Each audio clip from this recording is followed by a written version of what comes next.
అంతరించిపోతున్న సాంప్రదాయ కళలను జానపద గేయాలను పాడుకుంటూ వీధులలో కనిపించారు ఆ కుల వృత్తుల వారు. గత తరాలలో హిందూ సంస్కృతి సాంప్రదాయం ప్రతిబింబించేలా పాటలు పాడుతూ జానపద గేయాల ద్వారా ప్రజలకు అర్థమయ్యే విధంగా తమ గానామృతంతో కథను తెలియజేసేవారు.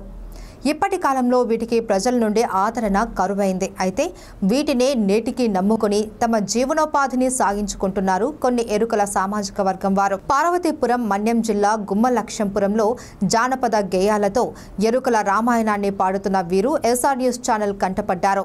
వారితో ముచ్చటించి వివరాలను న్యూస్ ఛానల్ వారు తెలుసుకున్నారు.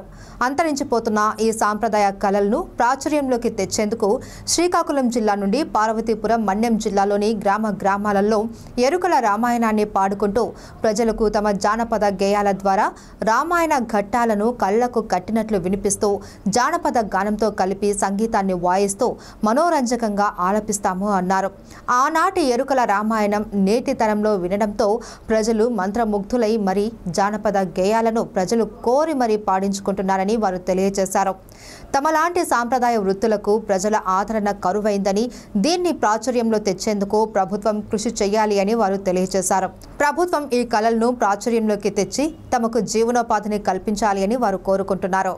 శ్రీకాకుళం జిల్లా జలమూరు మండలము తిమడాము పోస్టు మా ఉన్న గ్రామము లింగన్నాయుడిపేట సౌరిగాము పంచాయతీ. అందుచేత మేము ఊరికి ఎరుకుల రామాయణము పాడుతుంటాము. ఇక్కడ కూడా మాకు పాడిస్తున్నారు. మరి అందుకు పాడుతామని అనుకుంటున్నాం. అమ్మ సోపడాదోడినా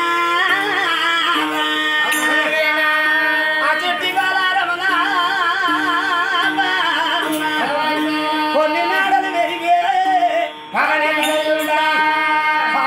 స్వామికి లోకమాత ఎక్కడ కూడా కనిపించలేదు. లంకాపురంలో దొంగ రావణ బ్రహ్మ తీసుకో వెళ్ళిపోయాడు. ఏ పురములో ఉంచేశాడో ఏమిటో కానీ ఆంజనేయుడు ఇంకెలాంటి వేడలు వెతుకుతున్నాడు. బొమ్మగారిడో